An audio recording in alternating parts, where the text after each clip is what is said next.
G'day and welcome to the Inforunners FMF. Today I'm joined by Algared. How you doing, man? I'm fairly well. Crazy Owl as always. Crazy Owl shipyard. And we're joined by Groth. How you doing, buddy? I'm doing good, thank you. You want to tell us a bit about yourself, where you're from, man, and what org you're with? My in-game name is Groth. I'm from southern Germany, and I'm a backer since the original Kickstarter, but I missed the golden ticket. Wunderbar. I'm part of Tactical Advances org, and How's he military. How's he as an org leader? He's a great guy. He sounds like a great guy. I might have to talk to him one day and introduce myself. What else would you like to tell me about your org? Sorry, I did cut you off there. My bad. I'm part of their military division.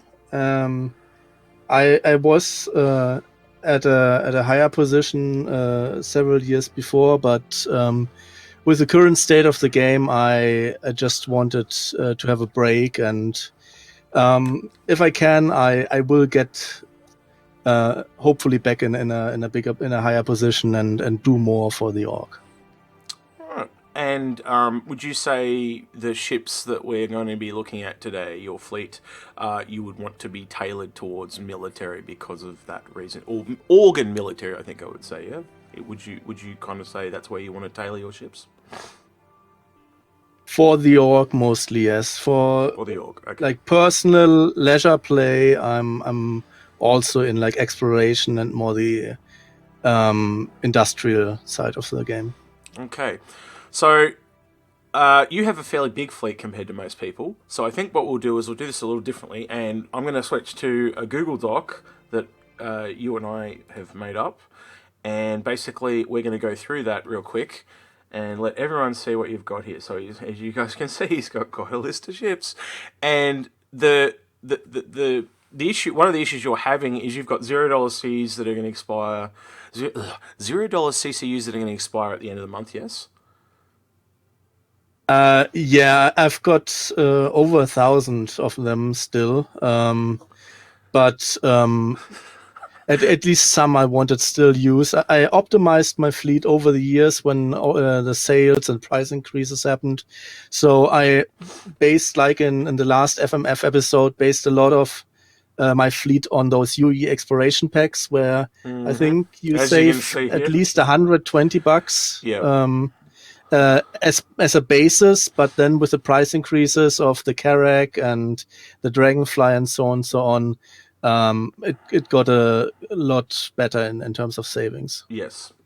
Yeah, so you've obviously got things in packs, so that obviously makes it difficult to swap things around now, but that's okay.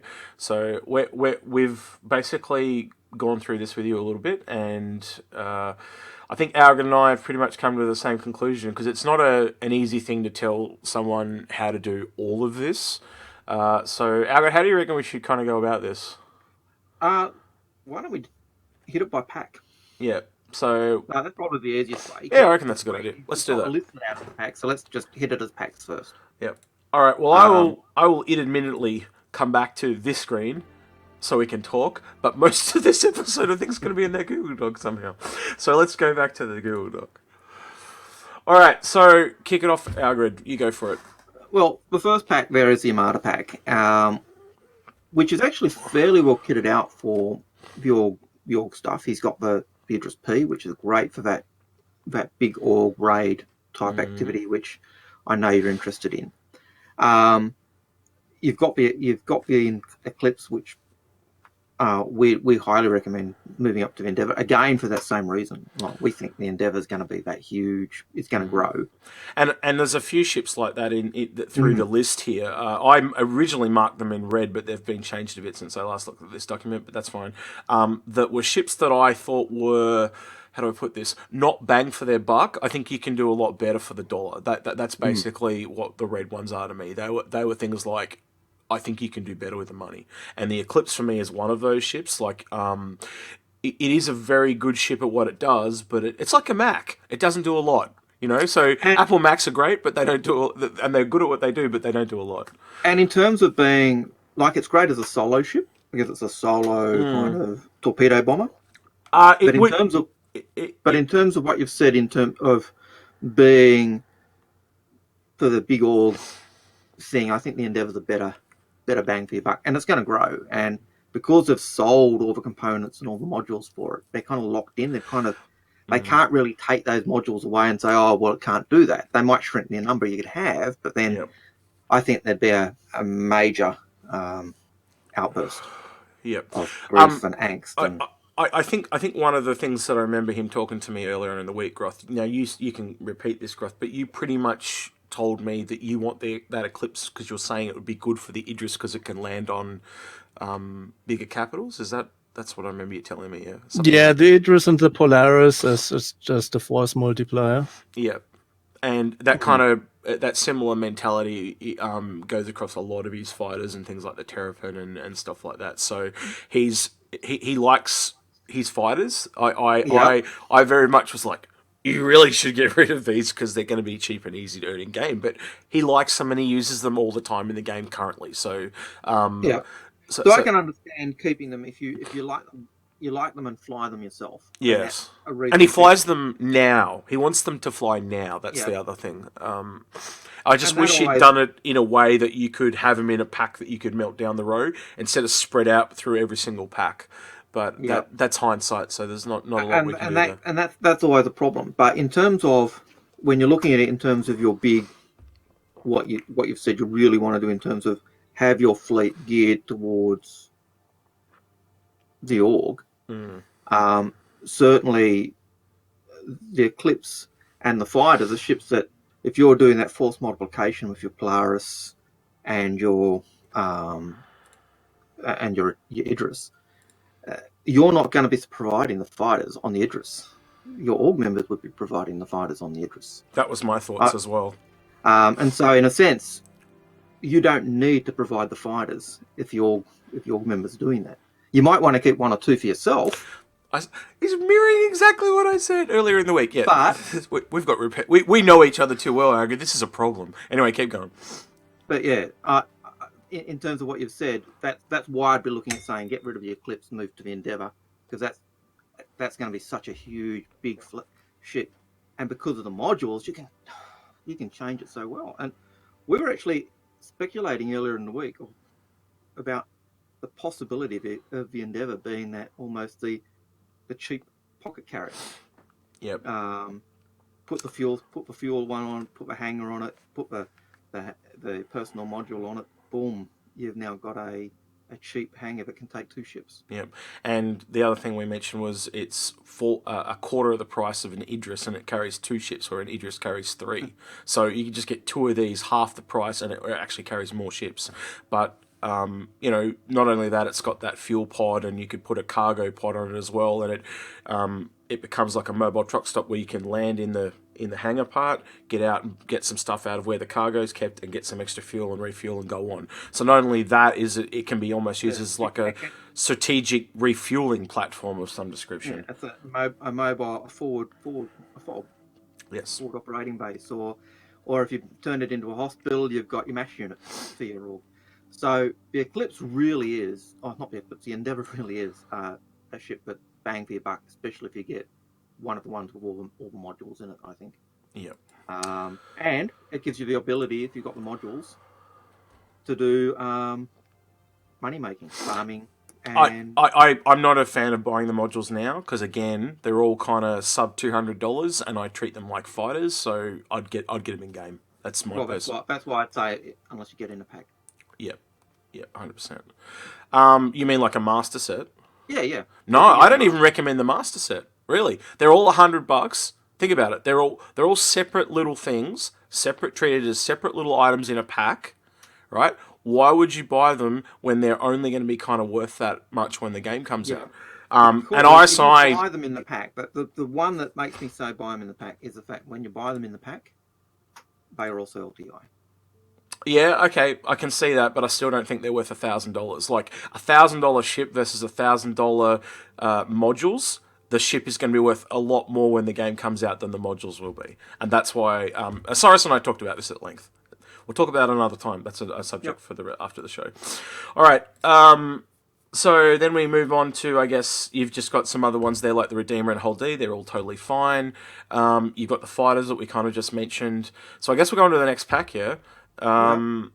Yeah, the Prowler for me was an interesting one. I struggled with this one a little bit because the scary thing for me is it costs more than a Reclaimer or a Carrick. And I was like, I cannot kind of justify the price tag.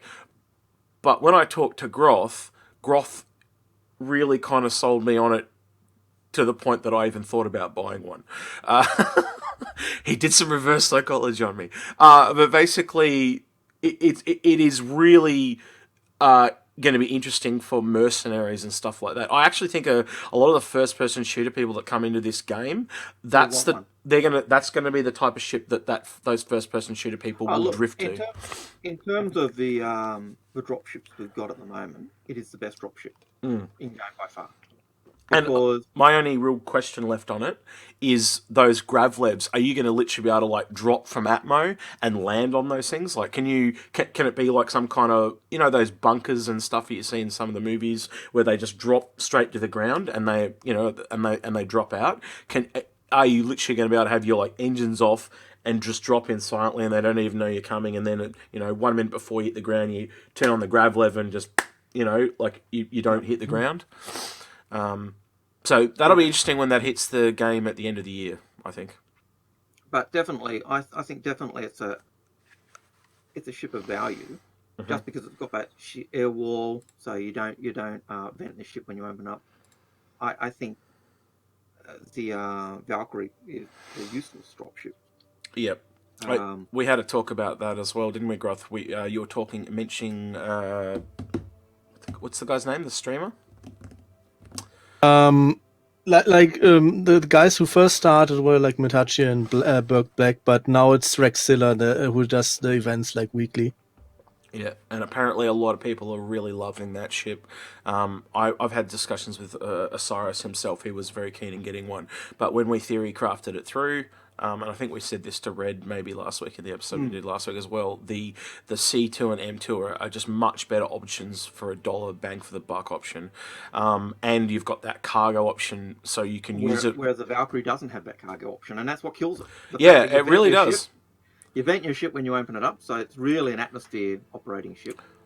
Yeah. And the only advantage you get is it is very similar to the Prowlers and it can drop troops, but the only advantage you're getting is like 4 extra vehicles. If it could take a tank, I think it would flip it. Like if you could take 1 tank in that Valkyrie, I think I could justify that ship's validity and dollar value. But in its current state, I can't. The only other value I can see in it is it can take such a large squad complement. Yeah. But, you know, yeah. So, going through this pack again, Polaris, that's a no-brainer. He's actually got 2 of those. Well, he did have 2 last time I looked at this list. Has it changed on me? It's probably changed on me. It's still there. No, there used to be 2 of them. Yeah, he's got 2 UEE exploration packs. No, I mean... Polaris and pack. There it is. Yeah, I see the other one now. Yeah. Then he's also got the SFG, which took me a second to figure out it was the Starfarer Gemini, but which we all know is kind of in a bit of a bit of limbo at the moment because Chris is saying it's not final, but it looks like that they're not going to be able to do quantum fuel mining. And we think that's because this is now the medium fuel ship. That's something we've been speculating during the week, and it makes a lot of sense. If you look at the size of the Starfarer compared to some of the other ships, and if you give me a second, I might be able to open an image here. Bear with me.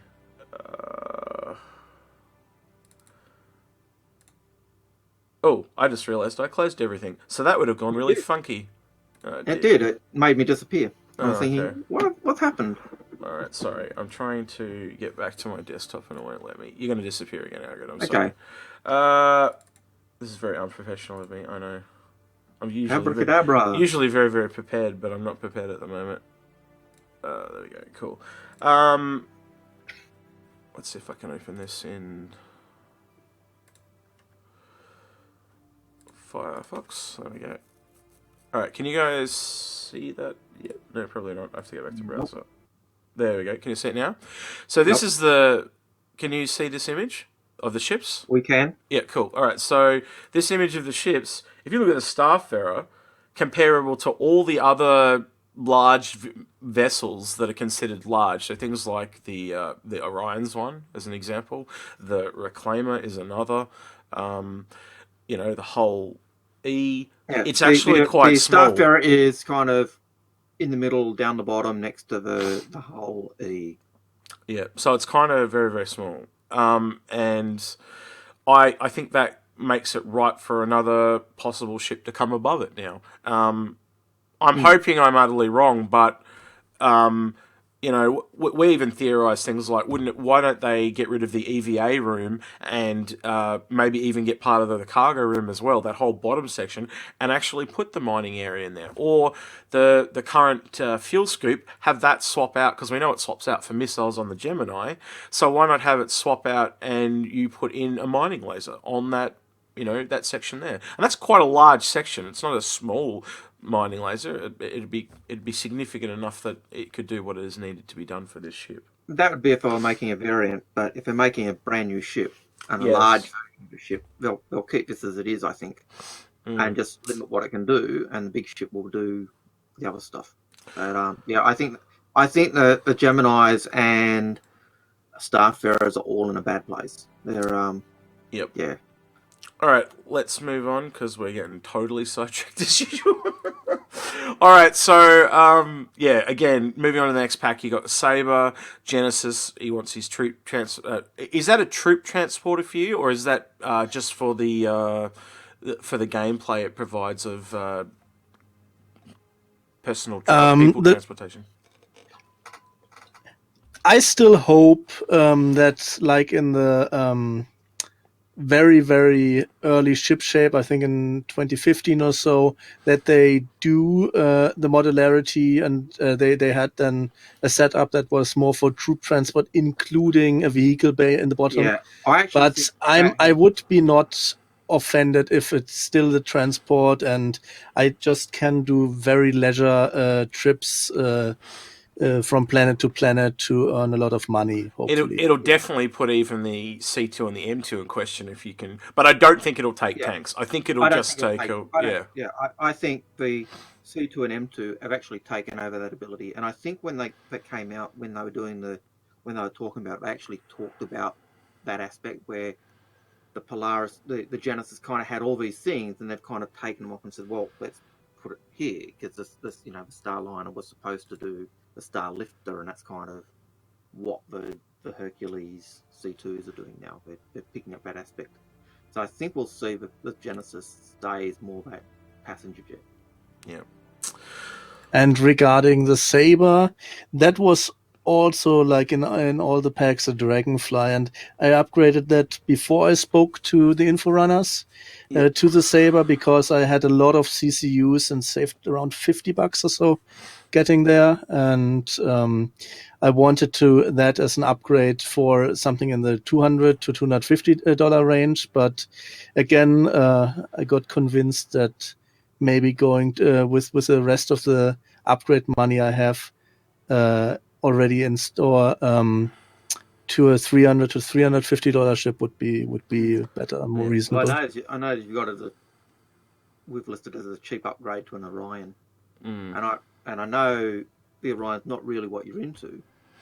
But he's actually got an Orion here, but he does have an Orion there. Having multiples is not going to hurt either, especially it's one of those. Yeah, and it's one of those ships that again is going to grow. Yep. And if they do what they're saying they're going to do with the Starfarer Gemini, literally every single economic point starts at the Orion. It mines everything, which is crazy. I just don't see how they're going to want to do that unless it's like found materials. But I think most materials are going to be mined by this thing. Yeah, and I think because they're making it so big, there's not going to be a bigger miner ship. No. But there'll be the mining space stations like the one in Squadron 42. But that's more an outlier rather than the norm. Yeah, and if you're playing with an org, like we've stated that there's going to be a medium mining ship coming, and I still firmly believe that. I just think the Orion's still going to do a way better job, and be able to farm a lot more en masse. And you're looking for that all gameplay Groth, so that would be the one that I'd be recommending for you anyway. So we'll continue down the list. Basically, Banner Merchantman, Holly, Hull C, they are all cargo ships. They don't really need any kind of description, but I'll really quick. Banner Merchantman, really fast blockade runner, considered the best all-round cargo ship because of its speed and size. Don't know how much I believe that anymore because it's grown like it's on steroids. Hull E and Hull C, same things, just different sizes of each other. But we'll see down the road. The Glaive to the Crucible. Now, I kind of recommended this one based on that he had every damn ship under the sun, but he didn't have a repair ship, and there's not a lot of orgs there's not a lot of people that have the Crucible at all. Like in mine and Algared's org, there is only 3 people that I'm aware of, Algared. I think you told me this a while ago, that have Crucibles out of our entire org, and that's me, you, and Hayes. I think there's 1 or 2 others, but generally people didn't like the idea of it. And understood it, And Groth, Groth has even mentioned that he didn't like the idea of the gameplay. Did you, Groth? But we not necessarily. I found it a bit boring, but you see the use in it now. I mean, both Algared and Execute said that the Glaive isn't in such a good spot that because it's a $0 CCU and we have just 10 days. Crucible is probably a way better. I would go to the Crucible, and the Crucible is going to go up in price. Yeah, and it's the same place as the Endeavour too, because the Endeavour and the Crucible are the last 2 ships of the old ships that need to be kind of reconcepted and brought up to par. So chances are it's going to grow. We know it's definitely going to grow because the Super Hornet at the very least has grown in size, and I think they'll make it so almost all small ships can fit inside that Scarab. But having the fleet that you have, which is quite large, I think having the ability to repair your own ships for free, so to speak, would be of a benefit. And in terms of, you were mentioning earlier, you want to have the ability to make money as well. You don't want to do an org. You get in your Crucible and you can repair ships for your org. Yeah, and I said that to him as well. Being a rarer ship, the less people that own it, the more money you might potentially make out of it. So Orion, if they're common as hell, you know everyone's going to be mining and you'll be fighting over resources, but if there's hardly any Crucibles, you're going to be the one that's repairing all those ships that are fighting. He's in a combat based org. They're going to be taking damage, so they need repairs. It just makes sense. And you've got your Reclaimer in that pack as well, and that really dovetails perfectly with a Crucible, because the Reclaimer, anything that can't be repaired, Reclaimer munches up, and you've got your raw materials for your Crucible to repair. So they work together like hand and glove. Yeah. I said chalk and cheese, and then I realised chalk and cheese doesn't actually go together. No, they're the opposite. Anyway, moving on down to the next one. You've got the Dragonfire Yellow Jacket cheat upgrade to anything, really. And he's got a Banner Merchantman to a C2 with a possibility of a buyback upgrade to an M2. So that's what he's planning on, to go down to that one. Carrack and Terrapin need no explanation whatsoever. They're just fantastic ships. Moving on to this, he's got a lot of really interesting older packs here that some people probably haven't seen that we're about to go into here. So a lot of people will be like, why have you kept those? And it's because some of them actually have physical items, or they're just a lot cheaper than they should be. I remember when the Freelancer first came out in the pack, it was $110, and I think it was $130, $140 now, Algared? Top of your head? Yeah, about that, yep. Yeah, so it's jumped by $20, $30, and a lot of these ships have done that, so they're worth kind of holding on to because they save you a little bit of money, especially if you wants to go into other ships down the line. So Bounty Hunter, that's been upgraded to a Hammerhead. Yeah, that was my first package originally. That was the 300i from the Kickstarter. Yep. And so, I actually got rid of my original Kickstarter package. Or, no, I upgraded it. That's right. Yeah, I've upgraded mine as well. And a second Hammerhead. Algared and I are probably not the biggest fans of Hammerheads, to be honest, but just... Look, having, even though I've suggested, and I said before the show, I'd melt that. I'd use that as additions to increase the size of other ships that you want for the org.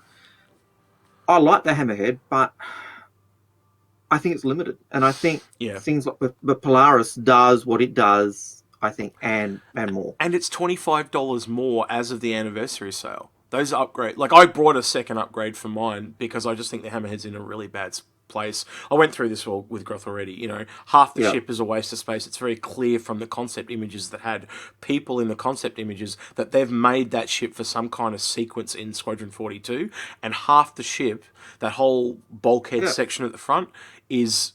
It doesn't make sense. There's not, like, why have all those windows that make and sense? The 2 corridors down the side don't really make sense.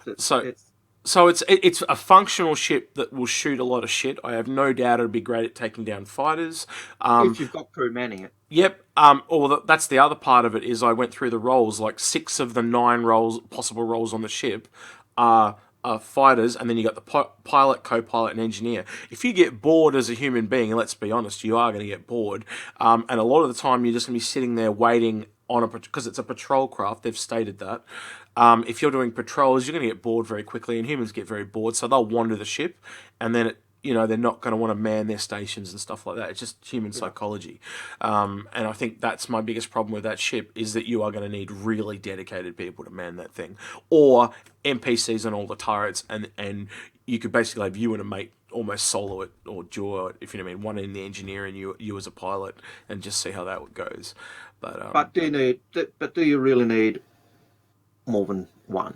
Yeah, and that's the question you've got to ask yourself, though, there, Groth, because... I had 2 in mind. First of all, because at that point I gave up on the Kraken because it was too expensive, and I don't want to spend much more money. I have to probably spend a few bucks to upgrade from my Prospector, which will come up to a medium miner, but that then will be before the game releases properly the last money I will put into the game. Yeah. See, but that's one of the other things. Like, you could actually turn one of these ships into your medium miner and melt the Prospector, because technically at the moment you don't need the Prospector because you've got an Orion, right? That basically means that you have a placeholder Prospector. Yeah. Right? So you've got all that gameplay. And then when the medium miner comes out, just turn one of these other ships. So there's something else there that you could potentially melt, and that will give you more additional. Yeah. So one of the things that we've said to him, guys, was there's 2 ways you can kind of look at this entire list. You can either just turn them into better ships at above $200, or figure out what you can melt and not lose a lot of money and get one big ship that's worth a lot. And the biggest ship at the moment that you can buy that's not a Javelin is obviously the Kraken. And because he's doing the combat-based stuff, combat for his org-based stuff, it is a combat kind of support ship that is that mobile weapons platform that you can, like we were saying with the Endeavour earlier, where you can do that little mini refueling and stuff. You can definitely do that a lot better on something like a Kraken. And it doesn't have to be a mobile base. You can also use it as a staging platform. Yeah. So that's something else that Groth's going to have to work through, because I don't think this is the thing that I don't think Groth is going to be able to walk away from this today and have exactly what he wants to do in his head, because there's a lot for him to take in. But definitely, hopefully, we can help him in the right direction. Another point on the Hammerhead was that I originally didn't like the defensive setup of the Idris. Right. I like it, especially with the upgrade, which I sadly didn't get for credits, and I won't buy it for new money. I think the turret setup was quite weak, and I always thought of the Hammerhead as one of those flag frigates you had in Homeworld covering your bigger ships, and I always imagined like having 2 flanking your industrial convoys with Hull E's or your Idris or your Javelin, and that's why I have 2. And I fully understand where you're coming from, because until I melted half my fleet a while ago, I actually did have several Hammerheads because I have an Idris, and I wanted to protect the Idris for exactly the same reason. So I figured, okay, Idris, Polaris, Hammerheads guarding the flanks, and but for the cost, you're better with Polaris. But the other thing I looked at was, I know there are other people in York who have hammerheads. Mm. How many ships am I going to be contributing to the operation? Do I have to contribute every ship? I shouldn't have to contribute every ship. It's the same as the idea of why keep your fighters for your Idris. Keep them if you want to use them, but other than that, why keep them if the org's going to be supplying the fighters? It's Yeah. So when you're not doing combat, Groth, what do you think? What do you see yourself doing? I think Algared's trying to say in a roundabout way. That's a good question. The thing I probably won't do is medical, because that's on the same operation level like FPS combat or other types of combat. So I probably are doing that then, probably rather than medical. But other than that, for example, back when I played World of Warcraft in the first 2 expansions, I had a lot of alts. I had every alt class there was, and I put everyone first to 60, then to 70, then to 80, and probably I will do just, if I'm not doing sort of operations with the org, probably doing like a bit of everything. Right. Okay. So you want to experience everything. You're a little bit. You sound like a little bit like me, a jack of all trades. All right. You want to see all the eye candy. Yeah. Let's just go through these last few ones because we kind of got sidetracked. This is like the third or fourth time we got sidetracked. That's fine. Yeah. So there's you'll see here and here you got an A2, and we said keep for now because he's really keen on that for his org. But we highly stress that it's probably better he gets an M2 before. Like, if he's going to get one of those ships, get an M2, because you're going to lose a lot of that cargo capacity of the A2. And they've stated that you can't take those bombs out. So you can switch you can't take the bombs out. You lose, and because of that, you lose kind of your drive on, drive out. Yeah, you can switch the size of the bombs, but you can't switch the actual machinery. The machinery. I don't know what the hell else to call that. Yeah. You can swap the module, but you can't remove the whole module area or whatever. Then we've got some. He brought here a Vulcan. He was thinking about turning this into a Vulcan. We kind of recommend against that because the Vulcans just, as a starter ship, a lot of the starter ships are stepping stones. Ship, but starter resupply, rearm, etc. ship, and you've got, if you go with the Crucible, you've basically got that in spades, and it can repair, it can rearm, it can do everything. So. And what we actually recommended was pick up an upgrade because the Corsair's available at the moment, and then basically win an upgrade from the Corsair to the Andromeda, and he's also got an option for the Redeemer as well in there. But also maybe during the holiday sale, split that in half and go from one from the Corsair to the Star Runner, and then one from the Star Runner to the Andromeda. That way he can turn. I'll be honest. Let me just finish. Okay. He can turn this into any. He wanted a daily driver ship, so he can choose which daily driver he wants, and that's why we've recommended that little upgrade chain. Sorry, Algared, you were saying. Well, you've recommended that change, but one I wouldn't do is the Andromeda. It's up. I just given him options. Driver, I just think the Constellation line at the moment is just woeful. Yeah, but again, it may change in the future, so. I'm being prepared. You're being hopeful, I think. Yeah, probably. Santoki, same thing again. Really strong fighter at the moment on paper, and it probably will end up being one of the best. Like when you work that thing through, it's kind of scary. Tonk, any vehicle, again, anything that's a vehicle or anything that's under $200 is just so cheap and easy to earn in game. Avenger package, it's only 60 months insurance, so kind of not worth keeping. Cartoile is in a really bad place at the moment. Again, under $200. Yep. You're paying an alien tax. This prospector, as we mentioned before, he really wants it for a medium miner, but I still recommend melt this or turn it into something else and upgrade something else potentially. The one thing with the prospector is that's also unmeltable. Right. Okay, well then definitely upgrade that and maybe melt something else. Vice versa. That and melt something else. To the Valkyrie? Yep. I wouldn't touch the Valkyrie in a pink fit. Yeah. as we've been saying the last couple of weeks, we've speculated this through because Cyrus was really keen on getting one. And we just keep coming back to the C2 and the M2. It holds 9 Novas over 4, and you can technically put all the troops in the seats of the vehicles or have them stand in the same area. And when you're not using it as a drop ship, it's also a cargo ship. So it's got a bit of redundancy. There are pros and cons, obviously. The Crusader, the Hercules is 3 times the size of the Valkyrie, and it probably is not as nimble, but bang for your buck, they're really similar in price. And this is again a niche ship, and niche ships have they're red flags. The only thing I hear about the Valkyrie is that it's a nice ship to fly, beautiful ship to fly. Apparently, 100% agree. And I've liked it when I've flown it, but the big downside, the big negative, is the fact that it has no cargo capacity at all. Yeah, so you're locked into the purely drop ship. Into the vehicles.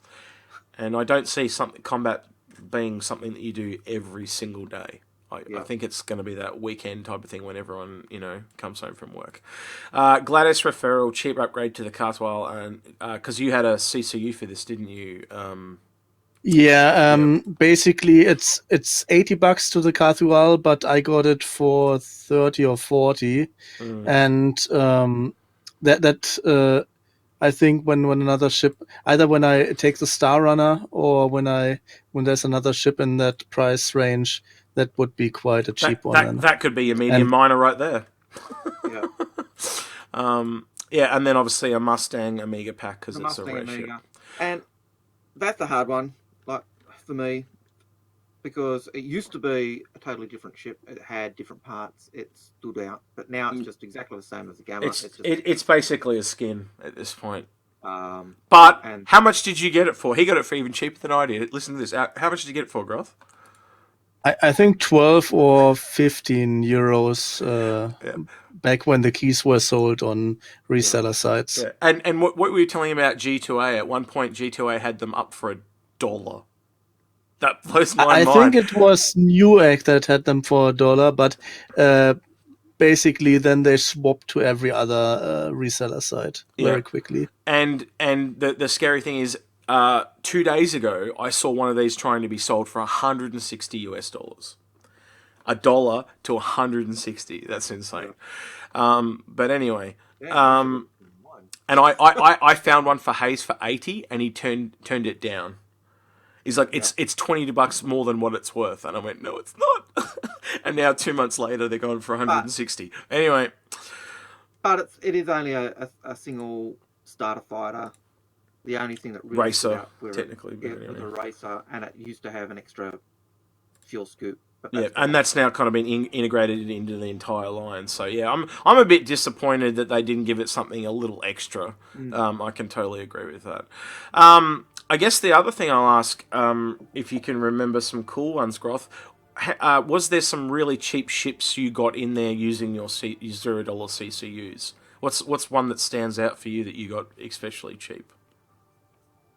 I mean, from the new ones, I would say the C2 for 210 then that will upgrade new.